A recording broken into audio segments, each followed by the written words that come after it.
So, in today's Japanese lesson, we will simply continue our journey to the different kind of verbs.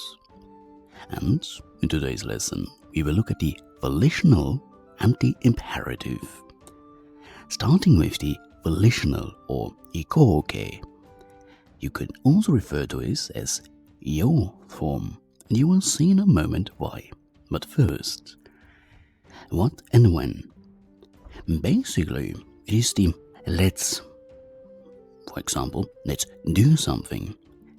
That would be the inclusive volitional, or the intend to, and that would be the solitary volitional, and is basically used to propose actions or express intention.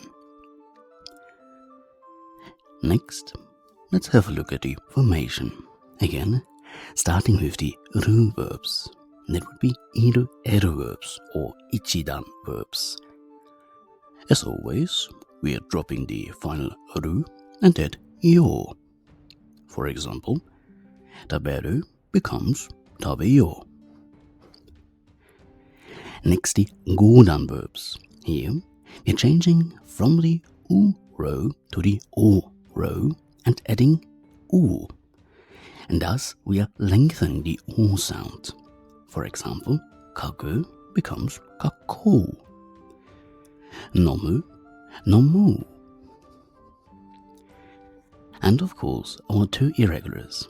Suru becomes shio, and kuru becomes kuyo. One example would be a casual invitation. For example, eyo mio. Let's watch a movie. As well as self-resolve. For example, iko tomo. I think I'll go. Now, let's look at the imperative or mereike. First, what and when. This is the command form, and it is rude and plain form, so use it carefully. Okay, don't use it. So, polite commands use te kudasai or honorific forms. There's also the nasai form, but this is used by someone with a higher status than you. You see, the nasai form is a form of instruction or a gentle but firm command. But it is derived from the honorific verb nasaru, which is a keigo verb and means to do. So it is a special form of suru. It is not used to show respect to the listener in this particular case. Instead, it reflects the speaker's position of authority or a close, caring relationship where giving instructions is normal, like a caregiver or, of course, parents. So, let's look at some usage contexts. First, parents to children. A classic sentence would be, clean your room. Heia o soji shinasai. Also a classic, teachers to students, do your homework. Shukudai o shinasai. And, of course, in written instructions, often seen on exams or official guidance documents. But now back to the normal imperative form. This time, we are starting with the kodan verbs. Here, we are changing the u row to the e row.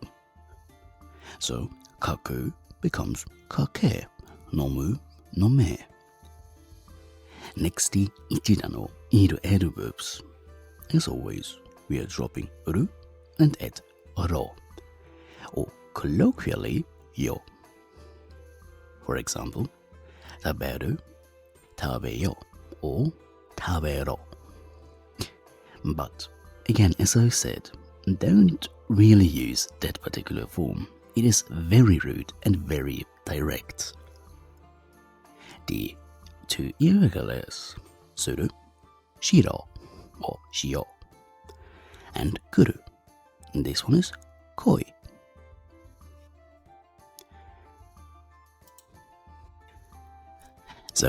Again, this, the command form, is obviously a direct command and often pretty harsh and direct.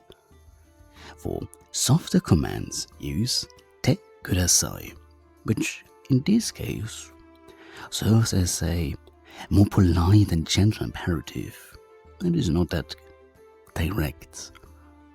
Now, an example for the direct command, koi or tabero. This sounds a little bit aggressive. If you would have a more polite way of saying it, for example, kite kudasai or habete kudasai, I think the tone of the conversation is much more at ease.